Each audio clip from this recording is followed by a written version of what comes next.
Talk about how you got in to wheelchair basketball, the evolution to the elite level. Obviously, you've been around as long as anybody on the team currently, and then the Paralympic experience you had from the past two Paralympics.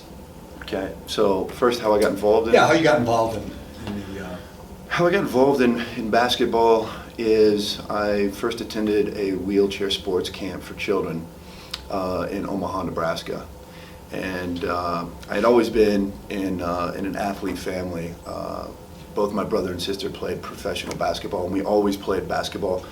I just didn't know that there was an avenue to play it in the wheelchair. And immediately, as soon as I was in the chair, I was like, this is the sport for me. And from there, I played for a junior team out of Omaha, Nebraska, and then played my college basketball in Minnesota for Southwest Minnesota State University.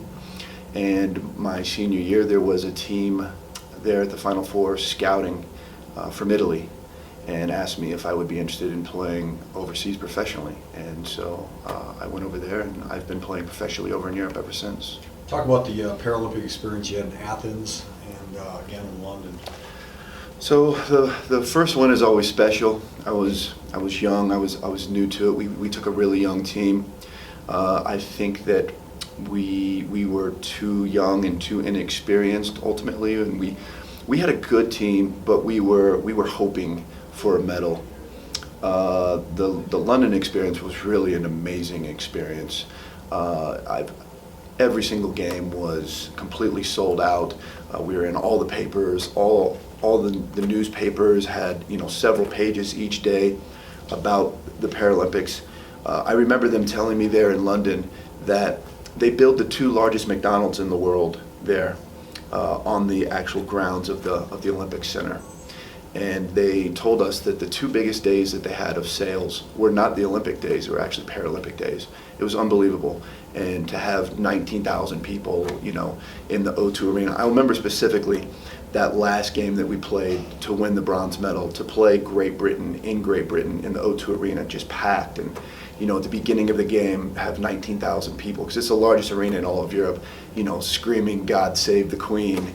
And to go and play them there in that environment, and to beat them and to come out with the bronze medal, up to this point, it has been the best athletic experience of my life. As a wheelchair athlete, I've played professionally, and we've played in front of 5,000 people, 4,000 people. Even in Athens, I remember playing against Greece. But to play on that stage for those stakes with that 19,000 people against you, and to come up, it was incredible. So talk about how that's going to prepare you and even this team, because there's several of those guys back. Yeah.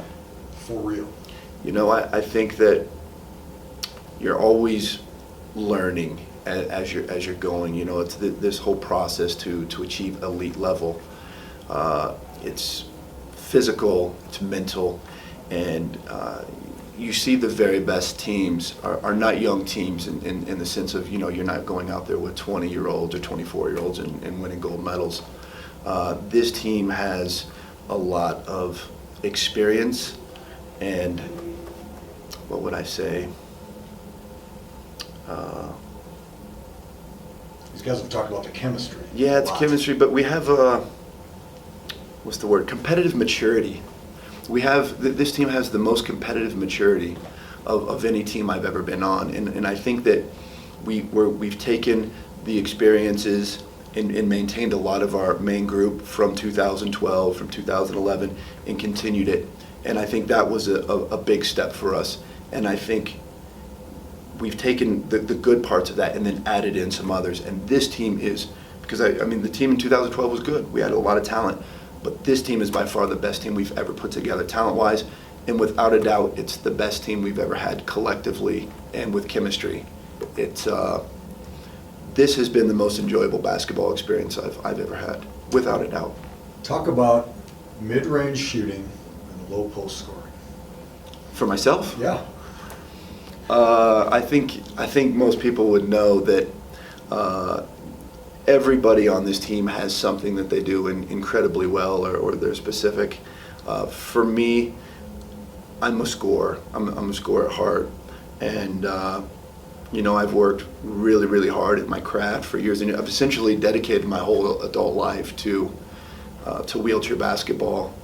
And, it's millions of shots, it's 1,000 shots a day, year after year. And I think that probably the best thing that I bring to this team is I am a really good outside shooter, and I'm diverse in the sense that I'm not only going to score from the outside, but I'm a mismatch on smaller players, and I can get to the free throw line, and I'm pretty consistent from the free throw line as well.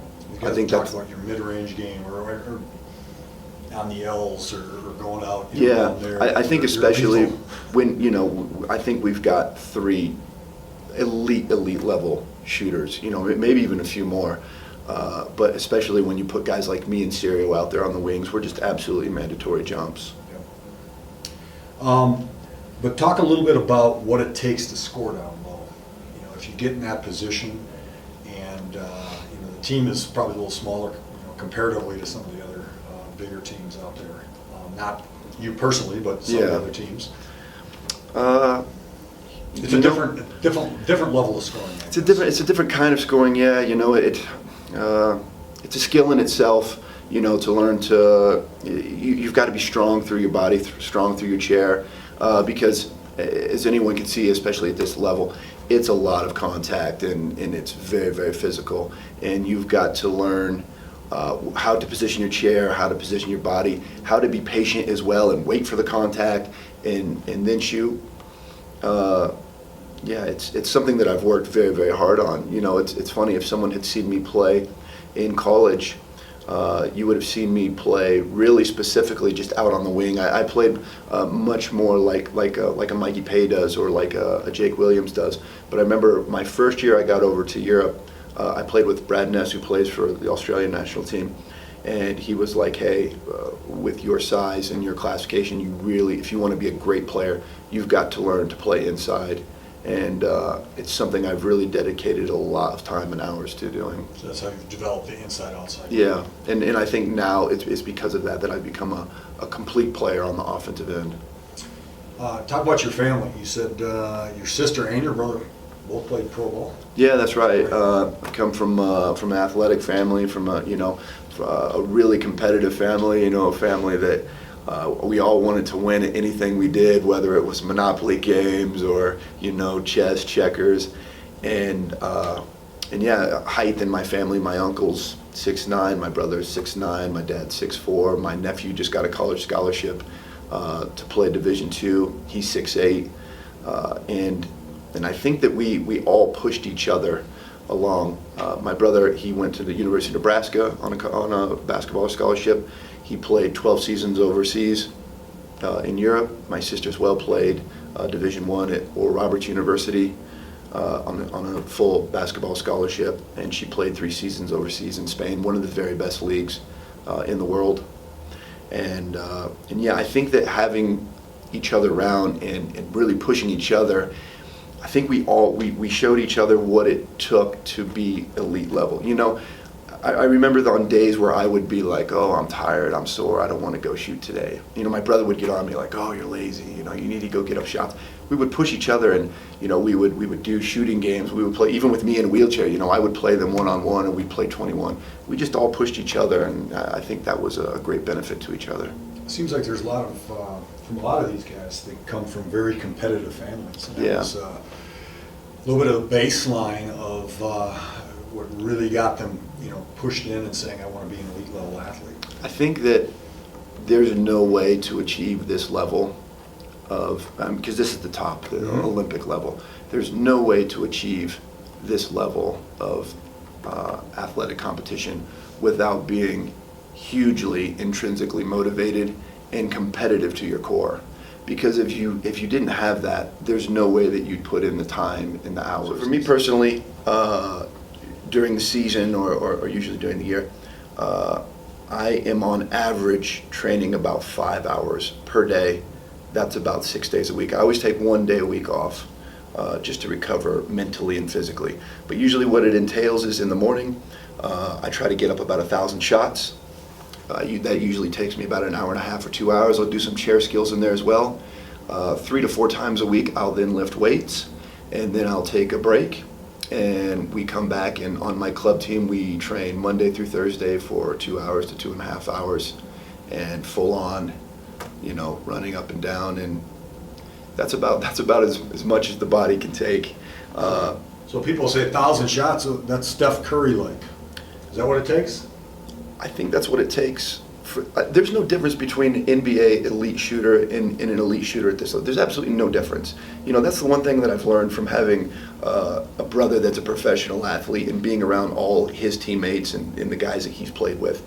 And I've been around guys that have played in the NBA. And, I've shot with my brother and I consistently beat him. And, I've shot with my sister and I consistently beat her. There's absolutely no difference between what they're doing and what we're doing. The only difference is I'm in a wheelchair and they are not.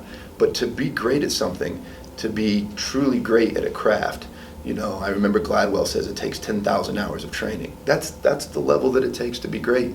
And so if that's 1,000 shots a day, I think that's the level that it takes to be great at shooting.